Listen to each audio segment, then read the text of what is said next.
Hello दोस्तों, स्वागत है एक बार फिर से आपका अपने यूट्यूब चैनल लाइब्रेरी साइंस में। तो जैसा मैंने आपको पिछले वीडियो में बताया था कि अपन नोटेशन के ऊपर डिस्कशन करेंगे। तो आज अपन वीडियो लेके आए हैं नोटेशन की, जिसमें आप डिटेल के साथ सारी नोटेशन जो भी क्लासिफिकेशन में यूज़ होती हैं, क्या उनके नियम उपनियम, सब अपन इसमें डिटेल से डिस्कशन करने वाले हैं। तो अंकन का टॉपिक भी काफ़ी इंपॉर्टेंट है, इसको भी आप पूरा देखिएगा और गौर से, और सारा अपनी नोटबुक में नोट कर लीजिएगा ताकि रिवाइज़ करने में आपको आसानी हो। तो और इसी के साथ यदि आप हमारे चैनल पर नए हैं तो प्लीज़ सब्सक्राइब ज़रूर कर लेना, ताकि आने वाले ऐसे ही यूज़फुल वीडियोज़ आपको मिलते रहें।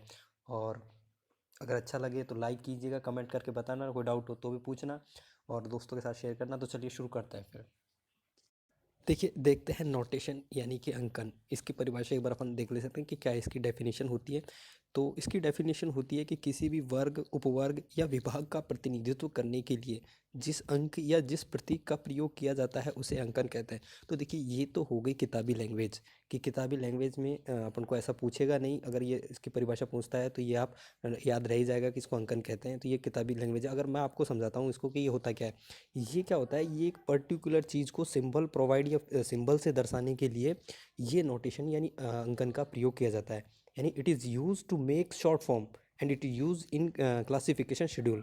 ठीक है, तो यानी क्लासिफिकेशन शेड्यूल जब अपन बनाते हैं क्लासिफिकेशन में, तो ये शॉर्ट फॉर्म बनाने के लिए ये नोटेशन या अंकन को यूज़ किया जाता है। अगर यही इसकी एक और डेफिनेशन है कि वर्गीकरण में विषय के प्राकृतिक नाम को कृत्रिम भाषा में बदलना ही अंकन कहलाता है। अब देखिए, प्राकृतिक नाम क्या होता है और कृत्रिम नाम क्या होता है, ये मैं आपको बताने वाला हूँ। कि देखिए, कोई कोई भी, जैसे कि इसका एग्जांपल में आप दे रखा है इसमें इकोनॉमिक्स। अब ये इकोनॉमिक्स क्या है, कि ये एक नेचुरल नेम है, प्राकृतिक नेम है। कोई भी विषय हो या कोई भी सब्जेक्ट हो, उसका ये एक नॉर्मल नेम है।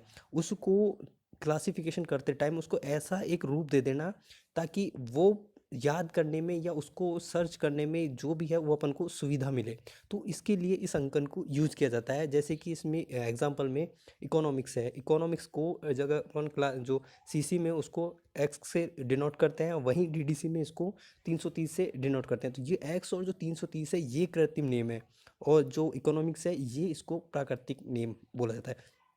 अब देखिए, अंकन होता कुछ नहीं है, सिंपल है कि अंकन होता है कि किसी भी चीज़ को रिप्रेजेंट करना किसी सिंबल के ज़रिए, या किसी भी अंकों के, या कोई ऐसी शॉर्ट फॉर्म जो अपन को जल्दी से याद हो सके, वही अंकन यानी नोटेशन होता है। तो इसके साथ आप ये चीज़ ये भी नोटिस कर लीजिए कि पुस्तकालय वर्गीकरण का आधार भी अंकन को ही बोला जाता है। ठीक है, मैं रिपीट कर देता हूँ, पुस्तकालय वर्गीकरण को ही अंकन, सॉरी, पुस्तकालय में जो वर्गीकरण में अंकन को आधार माना जाता है। ठीक है, यानी पुस्तकालय वर्गीकरण का आधार क्या है, अंकन, नोटेशन। तो ये क्या है कि जैसे अंकन में क्या होता है कि पहले आपने देखा होगा कीपैड फ़ोन होते थे। तो जो इलिटरेट पर्सन होते थे, अनपढ़ लोग होते थे, उनके जब कोई भी मोबाइल में कॉन्टैक्ट सेव करना होता था, तो वो क्या था कि वो उन नंबर या नाम को पढ़ नहीं पाते थे वो। तो उसको एक ऐसे कॉन्टैक्ट के साथ उसमें एक ऐसा सिंबल आता था, उस सिंबल के ज़रिए वो इस चीज़ को आइडेंटिफाई कर लेते कि ये किसका नंबर है, या जिसको कॉल करना होता है तो वो उन सिंबल्स के ज़रिए कॉल कर लेते थे। तो ये एक अच्छा एग्जांपल है नोटेशन यानी अंकन का। इसी के साथ देखिए, जैसे कि आप क्लास में भी पढ़ते, जब बचपन में जब टीचर आपकी प्रेजेंट लेती थी, तो उस टाइम पे भी आपका जैसे क्लास में जितने भी स्टूडेंट होते थे, उनका नाम जैसे अमित, आकाश, जो भी है वो होता था। तो उसी के हिसाब से, लेकिन बाद में क्या करते थे कि वो क्लास टीचर, वो उनकी जब प्रेजेंट लेनी होती थी, तो वो बोलते थे कि roll number 1, roll number 2, roll number 3। तो क्या हुआ, उन्होंने उस जो बड़े फॉर्म का नेम था, यानी जो नाम वो नेचुरल था, उसको चेंज करके उन्होंने रोल नंबर में लिख दिया। यानी उस रोल नंबर के जरिए सबको आइडेंटिफाई हो गया कि क्लास में रोल नंबर 1 कौन है। जिसका भी नाम होता था पता चल जाता था कि क्लास में रोल नंबर 1 है। या मैडम जिसको भी बुलाती थी कि रोल नंबर 1 खड़े हो जाओ, तो पता चल जाता था कि ये रोल नंबर 1 है, वही खड़ा होता था। तो वैसे ही लाइब्रेरी में होता है। लाइब्रेरी में भी ऐसा ही है कि आपको जिस चीज़ को आइडेंटिफाई करना है उसका एक सिंबल दे देते हैं, उस सिंबल के ज़रिए अपन को पता लग जाता है कि हाँ, वो चीज़ वहाँ पर है। तो ये इस चीज़ के लिए ही ये नोटेशन का यूज़ किया जाता है। अब देखिए, जो ये नोटेशन है इसका मैक्सिमम जो यूज़ कहाँ पे होता है, ये नोटेशन मैक्सिमम संदर्भ सेवा और जो वर्गीकरण है उसके लिए इसका एक अलग ही स्पेशल महत्व है, ये वहाँ पर सबसे ज़्यादा यूज़ होता है। तो नोटेशन क्या होता है ये आपको अच्छे से समझ में आ गया होगा। और जैसे और भी एक एग्जांपल है, जैसे कि फिजिक्स है मान लीजिए। तो फिजिक्स एक नेचुरल नेम है, प्राकृतिक नाम है। उसी फिजिक्स को आप अगर सीसी में देखोगे तो सी से डिनोट किया जाता है, सी से फिजिक्स को डिनोट किया जाता है, और डीडीसी में आप वही फिजिक्स आप देखोगे तो वहाँ पर 530 से उसको डिनोट किया जाता है। तो ये एक प्राकृतिक और कृत्रिम नेम में चेंज करना, या बोल देते हैं जो भी अपन को सिंपल हो या सरल पड़े उसमें बदलना, वही नोटेशन होता है, यानी अंकन उसी को बोला जाता है। अब नेक्स्ट चलते हैं कि भाई अंकन की आवश्यकता क्यों थी, क्यों इस अंकन को बनाया गया। तो देखिए अंकन की क्या आवश्यकता थी। अंकन को देखिए सबसे पहले इसमें आता है कि आदान प्रदान में सहायक। अब आदान प्रदान में सहायक कैसे होता है, जैसे कोई भी यूज़र है जो लाइब्रेरी में रजिस्टर्ड है, जिसने उसकी सदस्यता ले रखी है। अब वह यूज़र जब लाइब्रेरी में आएगा तो वो बुक की डिमांड करेगा या बुक जमा कराएगा, जो भी उसका सर्कुलेशन होता है, आदान प्रदान करना है उसे बुक का। तो उसमें जैसे कि किसी का नाम अगर रमेश है और उसका रजिस्टर्ड में नंबर जैसे कि 140 है, तो वो क्या करेगा, रमेश नाम के बहुत सारे बंदे होंगे, उन रमेश नाम में से अगर उसका नंबर उसको पता है कि 140 है, तो ज़्यादा ना ढूंढते हुए उस रजिस्टर्ड में सीधा वो 140 नंबर ही सर्च कर लेगा। ठीक है, जैसे ही वो 140 नंबर सर्च करेगा तो पता चल जाएगा कि ये स्पेशल, ये जो बंदा रमेश है जो बुक जमा करा रहा है, उसका नंबर सीधा नोटेशन से अपन को पता चल गया 140। तो अपन को ज़्यादा अपन को सर्च नहीं करना पड़ा रजिस्टर्ड में नाम में जितने भी रमेश हैं उनमें से। तो ये उसमें सहायक होता है कि अपन को बुक लेना है देना है, तो सर्कुलेशन में ये काफ़ी होता है। इसी के साथ जैसे कोई बुक अपन को जैसे नेक्स्ट है पुस्तकों की सापेक्षिक स्थिति जानना, इसमें आता है।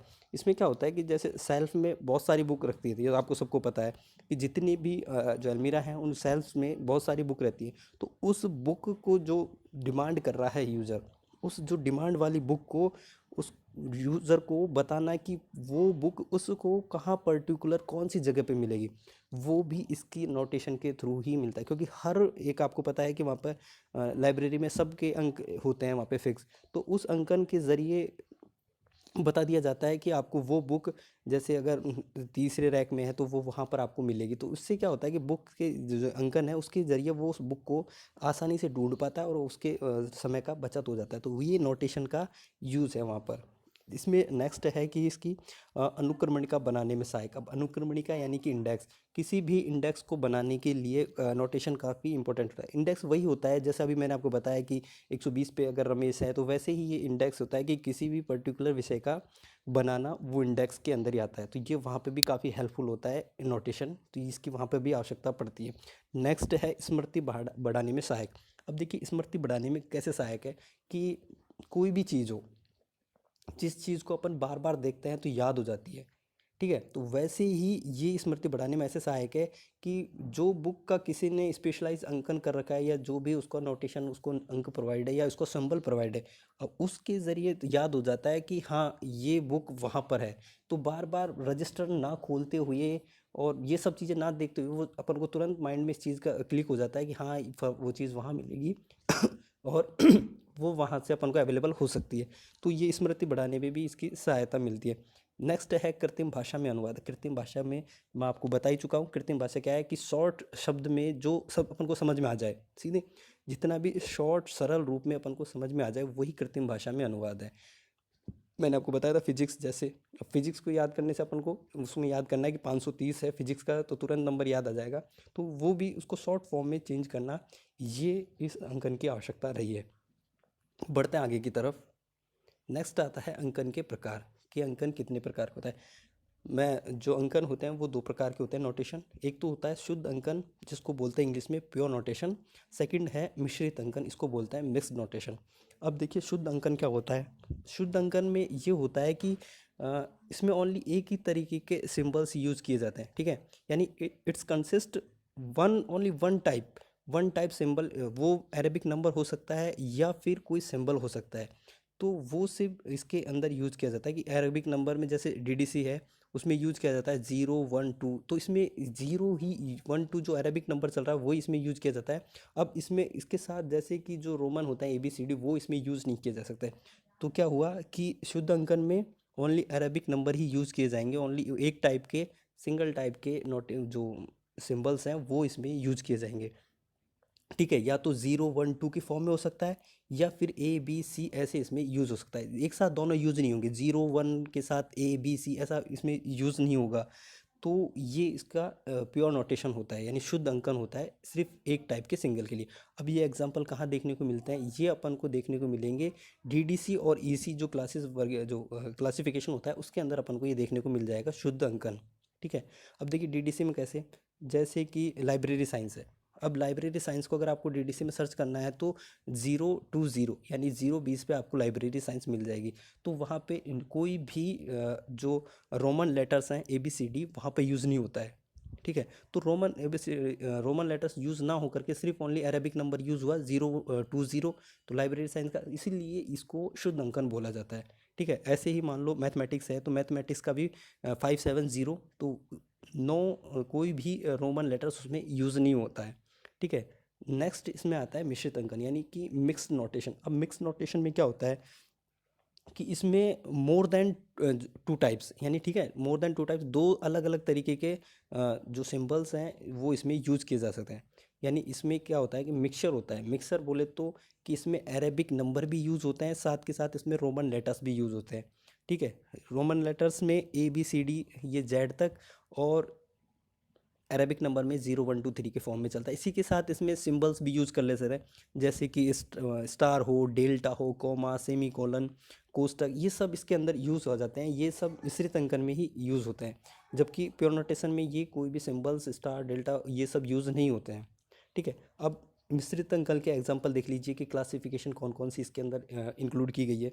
जैसे कि UDC है, LC है, CC है, BC है, SC है, जो सब्जेक्ट क्लासिफिकेशन है वो सब इसके अंदर इंक्लूड की गई है मिक्स नोटेशन के अंदर, यानी मिश्रित अंकन के अंदर। तो आपको पता चल गया मिश्रित नोटेशन में जैसे हो सकता है कि 50 AB, 100, या जो भी ऐसा मतलब एक लंबा नेटिव नोटेशन हो सकता है जिसमें मिक्सर हो रोमन का और अरेबिक नंबर का। तो ये मिश्रित अंकन के गुण होते हैं। नेक्स्ट अपन बढ़ते हैं कि अंकन के गुण क्या है, कि इसके अंकन के फैक्ट जो गुण हैं फैक्ट वो क्या क्या है वो अपन देख लेते हैं। सबसे पहला आता है सरलता।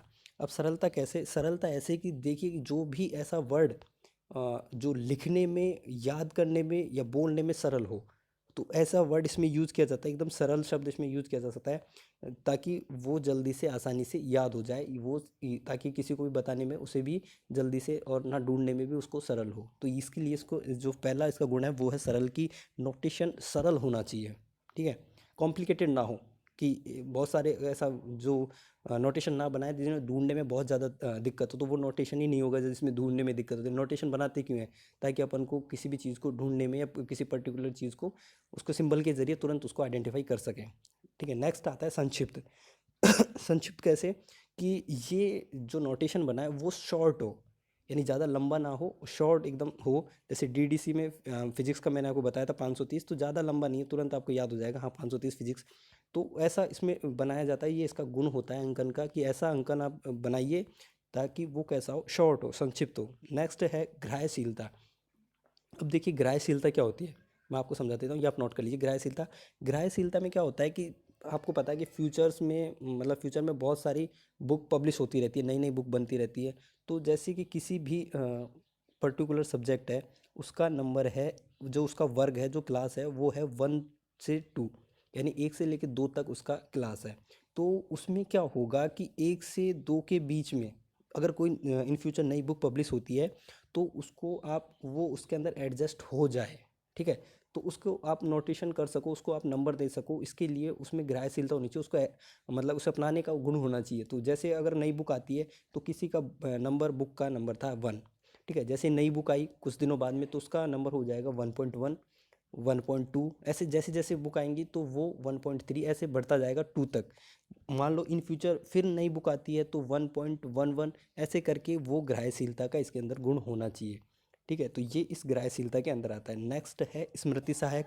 स्मृति सहायक में आपको बता ही दिया कि क्या होता है, कि याददाश्ती के लिए ऐसा नोटेशन बनाए ताकि वो तुरंत ही अपन को याद हो जाए, बार बार हमको रजिस्टर और ये चीज़ें देखने को ना पड़े। तो ये स्मृति सहायक भी ऐसा होना चाहिए कि किसी को भी जल्दी से याद हो जाए, जो स्पष्ट एकदम। नेक्स्ट इसका गुण है स्पष्ट। तो स्पष्ट इसका मतलब भी यही है कि क्लियर होना चाहिए, जो भी चीज़ है वो क्लियर हो, कि ऐसा कॉम्प्लिकेटेड ना हो।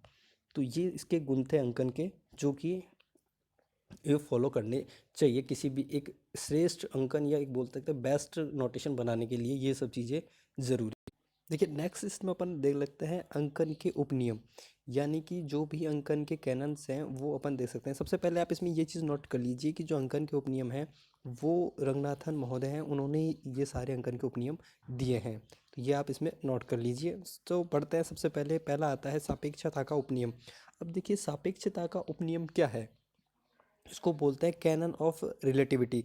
तो इसमें क्या होता है कि सापेक्षता का जो नियम है उसमें ये है कि किसी भी वर्ग का जब आप अंकन कर रहे हो, जब उसका नोटेशन आप कर रहे हो उस वर्ग का, तो उसके जो नोटेशन आप इस प्रकार से करो, उस सब्जेक्ट की गहराई के अकॉर्डिंग करो। यानी कि जिसका जितना विस्तार हो, जितना ज़्यादा विस्तार हो उसको सबसे कम अंकन कीजिए। यानी कोई भी जो ज़्यादा बड़ा उसका विस्तार है सब्जेक्ट का, तो उसको सबसे कम अंकन कीजिए। और जैसे जैसे उस सब्जेक्ट का विस्तार कम होता जाता है तो उसको आप नोटेशन ज़्यादा कर सकते हैं वहाँ पर, क्योंकि ज़्यादा बड़ी चीज़ है तो उसे याद करने में उसको सिंबल देने में, सबसे छोटा अगर सिंबल देंगे तो याद करने में भी आसानी रहेगी। और ज़्यादा बड़ा है तो वो याद करने में आपको दिक्कत हो जाएगी। तो ज़्यादा बड़ी चीज़ के लिए छोटा सिंबल, और छोटी चीज़ के लिए आप बड़ा सिंबल दे सकते हो, क्योंकि छोटी चीज़ें रेयर यूज़ होती हैं।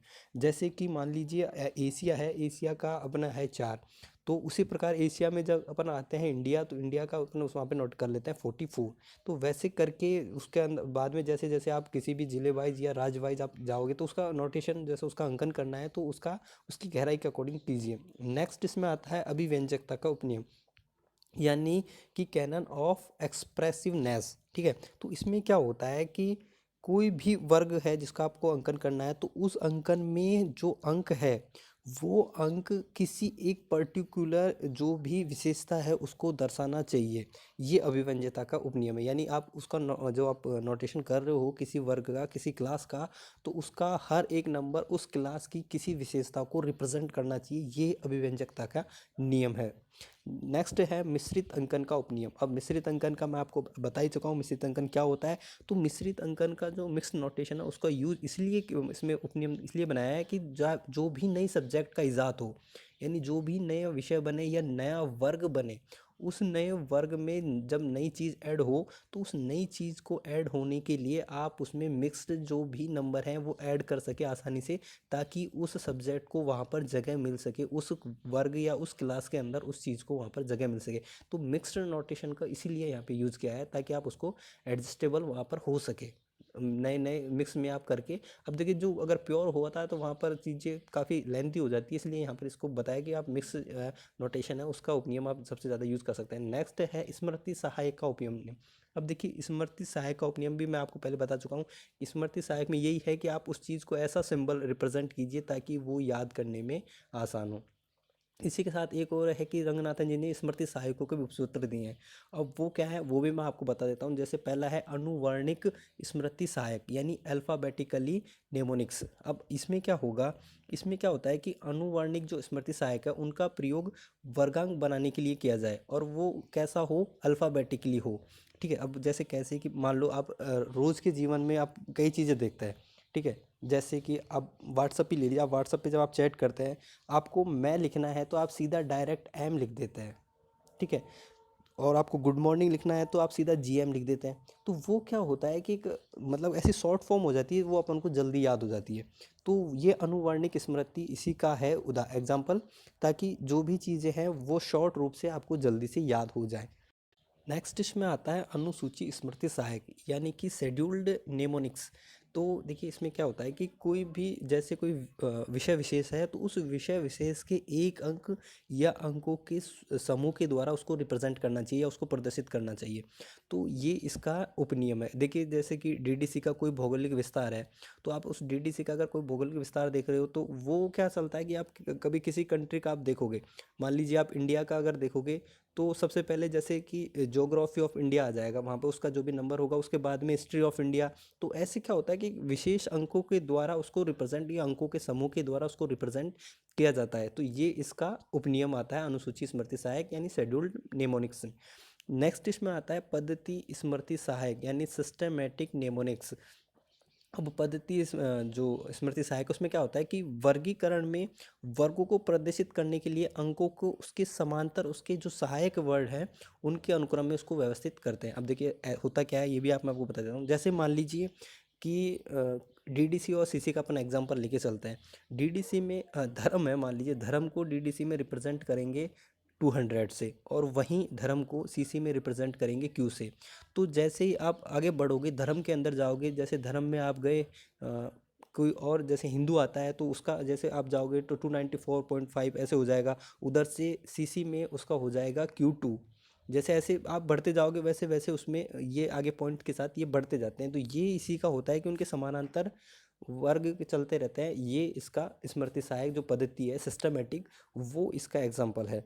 नेक्स्ट आता है समानता स्मृति सहायक, यह कि सेमिनल नेमोनिक्स। अब सेमिनल नेमोनिक्स में क्या होता है कि किसी भी वर्गीकरण में समान विचार के लिए एक अंकों का प्रयोग करना चाहिए। ठीक है, यानी कोई समान विचार है तो उनके लिए एक ही तरीके के अंकों का यूज़ करना चाहिए। तो ये एक टॉपिक था नोटेशन का। आई होप आपको ज़रूर अच्छा लगेगा या आपको समझ में भी आएगा। फिर भी कोई अगर आपको डाउट रहता है तो आप कमेंट बॉक्स में मेरे से पूछ सकते हैं, मैं उसका ज़रूर आपको सॉल्यूशन प्रोवाइड करूँगा।